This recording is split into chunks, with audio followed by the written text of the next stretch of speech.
Sa simula ng pelikula, ipinapakita na ang dalawang babae, sina Hunter at Becky, ay naipit sa isang napakalaking tore na may taas na 2,000 metro. Sinubukan nilang tumawag ng tulong, ngunit dahil sa sobrang taas, walang signal ang kanilang mga telepono. Ang mas masama pa rito, ang tore ay nasa gitna ng disyerto, kaya imposibleng may makakita sa kanila. Para lalong lumala ang sitwasyon, sinimulan pa silang atakihin ng mga buwiter kapag nakatulog sila.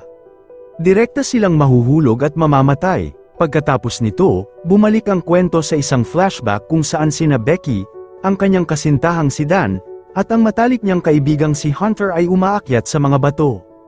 Mukhang masaya ang tatlo hanggang sa makakita si Dan ng isang maliit na butas. Ipinatong niya ang kanyang kamay dito upang makakuha ng kapit, ngunit biglang may ibong lumabas, dahilan upang siya ay mahulog at mabuhol sa lubid. Sinubukan ni Dan ang lahat upang makabalik sa bato, ngunit walang nangyari.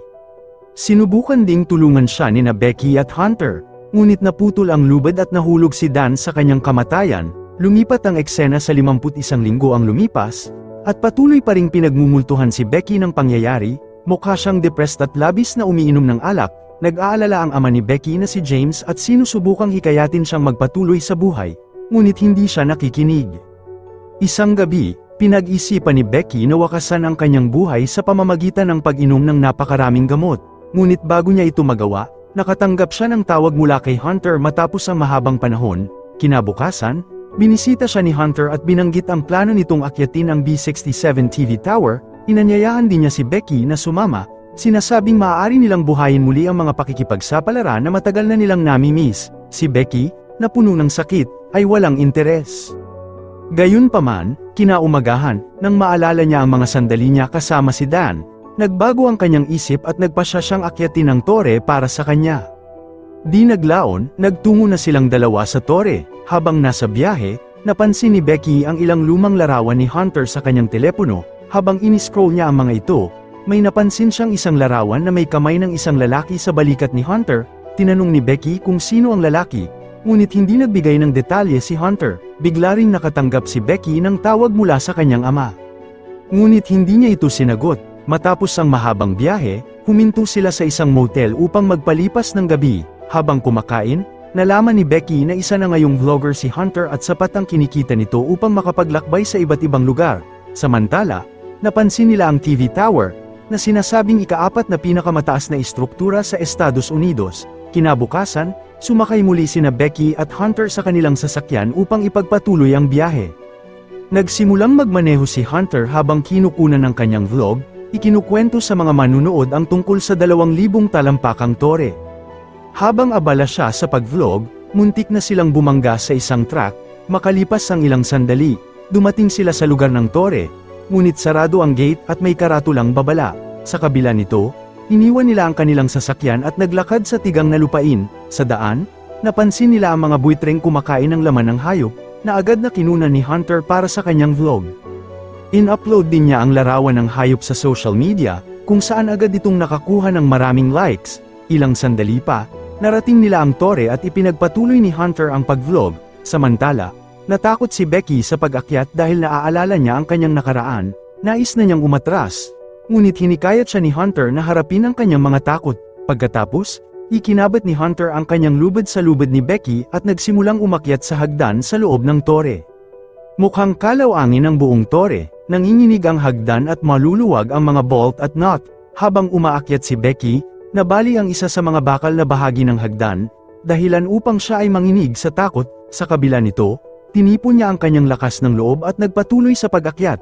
Kalaunan, narating nila ang kalagitnaan at napansin nilang ang lungsod ay tila isang laruan mula sa taas. Sandali silang nagpahinga, uminom ng tubig, at muling nagpatuloy sa pag-akyat.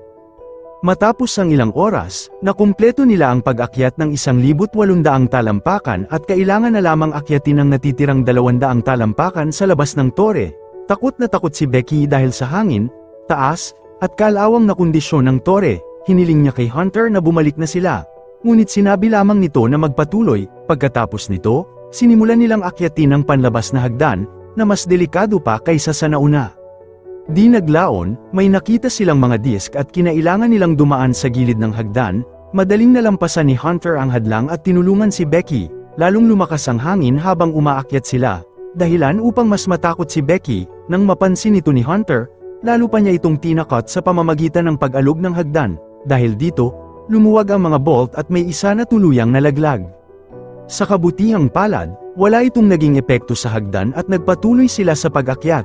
Bago marating ang tuktok, may isa pang bolt ang natanggal. Sa wakas, narating nila ang rurok at nagsimulang kumuha ng mga litrato at video, ngunit hindi pa rin kontento si Hunter, kaya kinuha niya ang kanyang drone upang makakuha ng mas magandang kuha. Di naglaon, ibinigay niya ang kontrol ng drone kay Becky at isinabat ang sarili sa gilid ng tore upang mas sumikat. Pagkatapos, umakyat siyang muli at inutusan si Becky na gawin din yun. Nagulat si Becky at tumanggi, ngunit pinilit siya ni Hunter, sinasabing ito lamang ang paraan upang mapagtagumpayan niya ang kanyang takot. Sa huli, hinawakan ni Becky ang kamay ni Hunter at dahan-daang isinabat ang sarili sa gilid ng tore, habang kinukuhanan siya ni Hunter ng selfie. Agad niya ring hinayla si Becky pataas bago pa sila mawalan ng kapit. Pagkatapos nito, ikinalat ni Becky ang abo ni Dan at nagpaalam dito sa huling pagkakataon, na nagdulot ng emosyonal na sandali sa kanilang dalawa. Nagpasya na silang bumaba, kaya ikinabat nila ang kanilang harness at si Becky ang naunang bumaba, ngunit biglang bumigay ang hagdan at siya ay nahulog. Mabuti na lamang at nahawakan ni Hunter ang lubid at nahila siya pataas. Matapos ang malapit sa kamatayang karanasan, nagtawanan silang dalawa na parang baliw. Ngunit agad ding nawala ang kanilang tawanan nang mapansin nilang wala na ang mga hagdan. Sinuri nila ang kanilang telepono, ngunit walang signal. Napansin din nilang nahulog ang kanilang bag na may tubig at mga gamit sa isang disk. Sa loob ng tore, nakakita sila ng binoculars at flare gun, ngunit wala ring silbi ang mga ito. Dahil dito, nagpanik si Becky, ngunit pinakalma siya ni Hunter at sinabing tiyak na may nakarinig sa pagbagsak ng hagdan. Hinimok din niya si Becky na maghintay hanggang may dumating na tutulong sa kanila. Habang nag-iisip sila ng paraan upang makatakas, napansin ni Hunter ang malaking sugat sa binti ni Becky mula sa nakaraang pagkahulog. Agad niyang itinali ang kanyang damit sa sugat. Makalipas ang ilang oras, sinimula ni Becky na tanungin si Hunter kung bakit ito nagsimulang mag-vlog. Sinagot ni Hunter na dahil yun kay Dan, na nagdulot ng hinala kay Becky. Ilang oras pa ang lumipas. Sinuri ni Hunter ang kanyang telepono at naalala ang naunang post ng larawan ng hayop.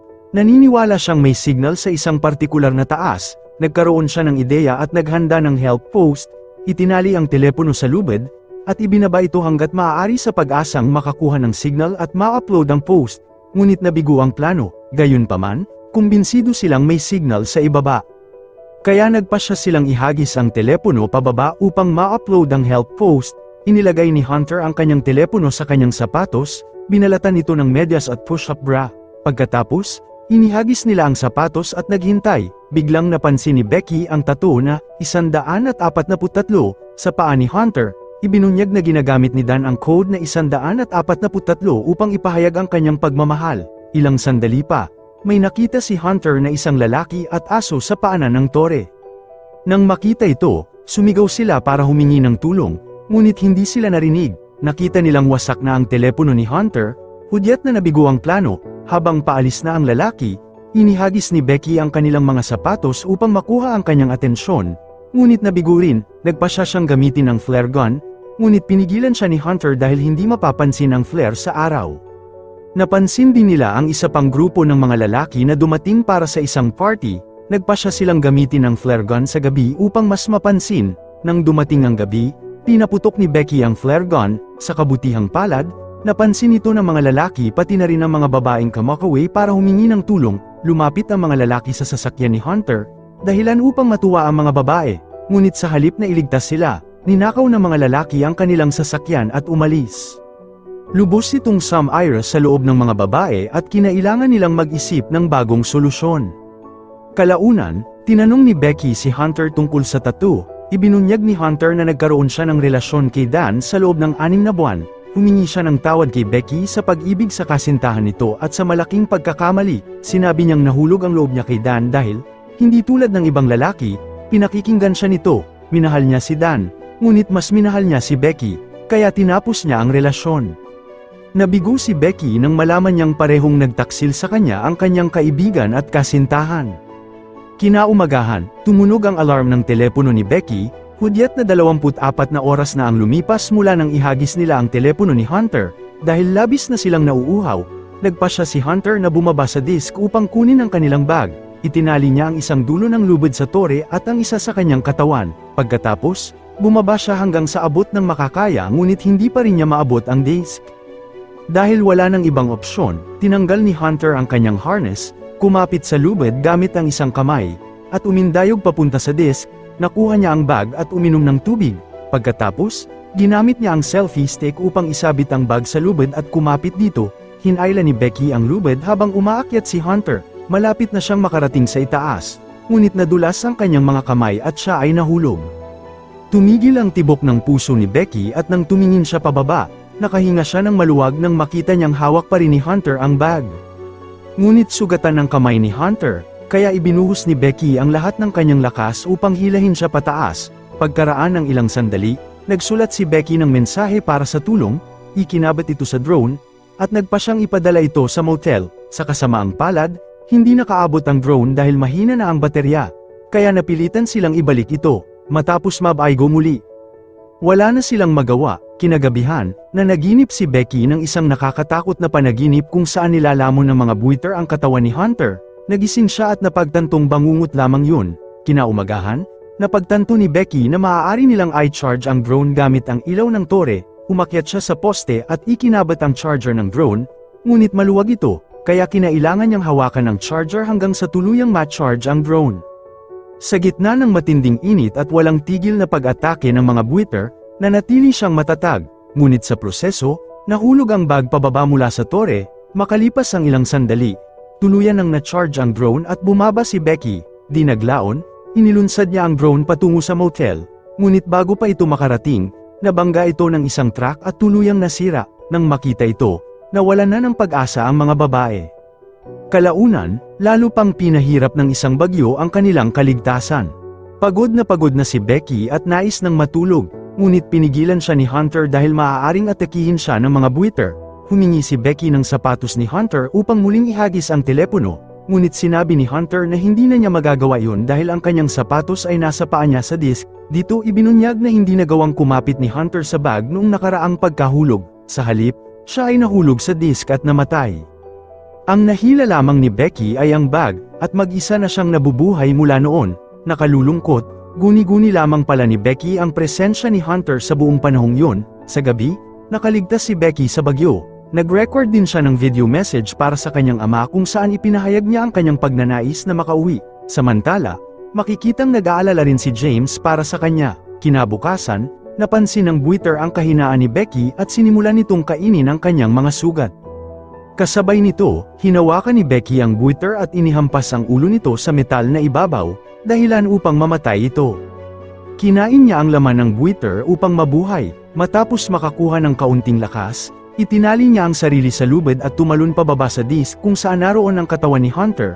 Pagkatapos, nagpadala siya ng mensahe kay James at inilagay ang kanyang telepono sa sapatos ni Hunter. Sa pagkakataong ito, inilagay niya ang sapatos sa loob ng katawan ni Hunter at inihagis ito pababa. Makalipas ang ilang oras, natanggap ni James ang mensahe at agad tumawag sa 911, nagmadali siyang pumunta sa lugar at nadatnan ng pulis na naglilipat ng isang bangkay. Umiiyak siya, inakalang si Becky iyon, ngunit laking ginhawa niya nang makita niyang buhay ang kanyang anak. Sa wakas, muling nagkita ang mag-ama sa isang emosyonal na sandali. Maraming salamat sa inyong panonood. Kung nagustuhan nyo ang movie recaps for today, huwag kalimutang mag-subscribe at i-on ang notification bell.